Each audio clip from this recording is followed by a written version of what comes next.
Baiklah, Assalamualaikum warahmatullahi wabarakatuh. Saya akan melanjutkan materi selanjutnya, yaitu dengan mata kuliah analisis kebijakan dan pengawasan bidang keolahragaan, materi kelompok 6.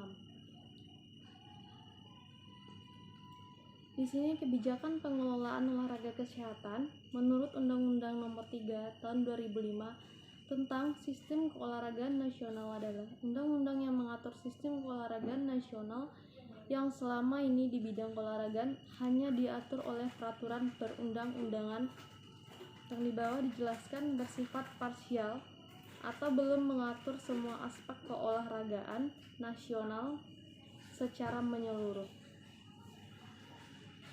dan belum mencerminkan tatanan hukum yang tertib di bidang keolahragaan.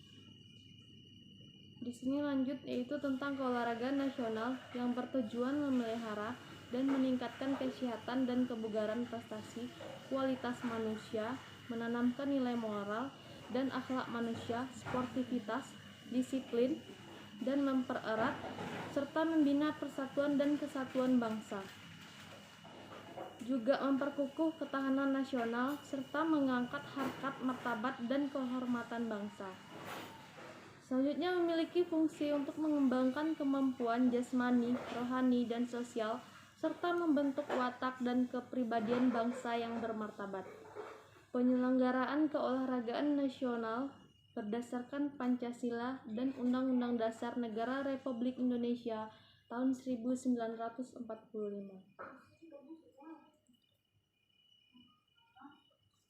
Di sini kebijakan pemerintah. Kebijakan di bidang keolahragaan diposisikan pada upaya-upaya memotivasi dan memfasilitasi agar masyarakat dari berbagai lapisan usia gemar berolahraga dan menjadikan olahraga sebagai gaya hidup dalam rangka meningkatkan budaya olahraga sebagai bagian dari proses dan pencapaian tujuannya untuk pembangunan nasional.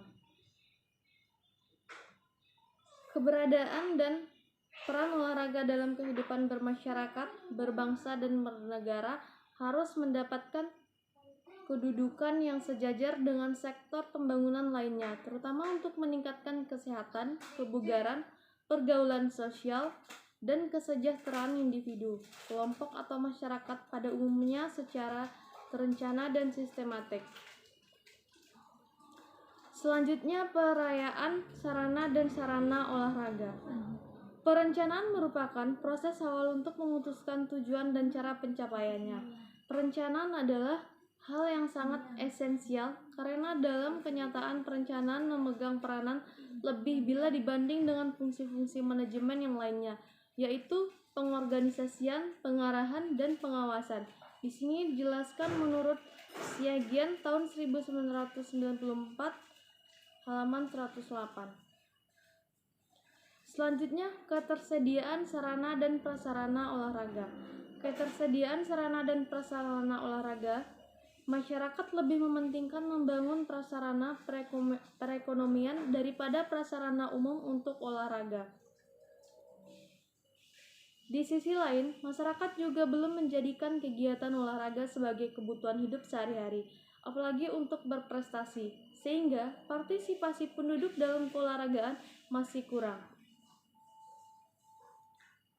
Serta tidak tersedianya prasarana umum untuk berolahraga belum membudayakannya olahraga, dan pasifnya penduduk untuk berolahraga mengakibatkan kebugaran penduduk yang rendah. Selanjutnya, pemanfaatan sarana dan prasarana olahraga.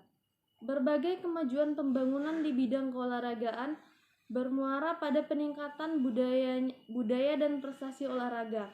Hal ini antara lain ditunjukkan oleh tumbuhnya kesadaran masyarakat dalam melakukan kegiatan olahraga, terutama dalam lingkup satuan pendidikan mengalami peningkatan sebagai yang ditunjukkan oleh data Susenas tahun 2003 dan 2006.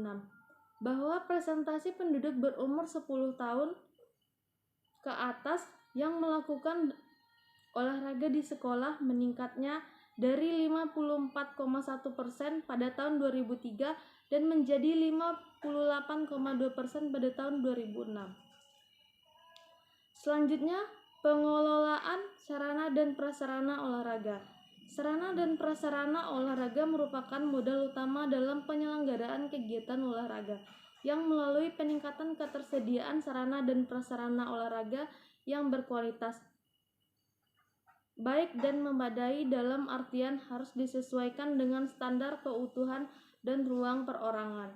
Sarana dan prasarana olahraga adalah daya pendukung yang terjadi dari segala bentuk, jenis peralatan, dan tempat berbangunan yang digunakan dalam memenuhi persyaratan yang ditetapkan untuk pelaksanaan program olahraga.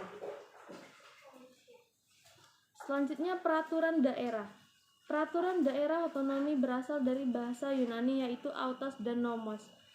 Yang di sini yang mana artinya autos sendiri, sedangkan nomos yang berarti hukum atau aturan. Sebagai istilah pengertian otonomi, autos, nomos atau autonomous dalam bahasa Inggris, kata sifat yang berarti keberadaan atau keberfungsian secara bebas atau independen. Selanjutnya, sarana dan prasarana olahraga. Sarana dan prasarana olahraga telah dijadikan sebagai gerakan nasional dan merupakan implementasi dari pembangunan olahraga di Indonesia.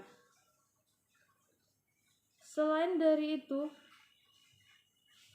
maka dicetuskanlah slogan "Tiada hari tanpa olahraga" dengan harapan olahraga dapat tumbuh dan mengakar dalam kehidupan sehari-hari masyarakat di segala lapisan mulai dari perkotaan sampai perdesaan. Selanjutnya, ruang terbuka olahraga. Ruang terbuka olahraga di sini ketika berbicara masalah sarana dan prasarana olahraga, maka yang ada di benak kita adalah sarana dan prasarana olahraga yang tersedia, minim kualitas dan kuantitas. Hal ini tersebut sangat memperhatikan mengingat misi dan selalu didukung oleh pemerintah dan pembangunan olahraga di Indonesia. Baiklah, itu tadi hasil dari kelompok 2. Saya tutupi dengan wabillahi taufiq wal hidayah. Wassalamualaikum warahmatullahi wabarakatuh.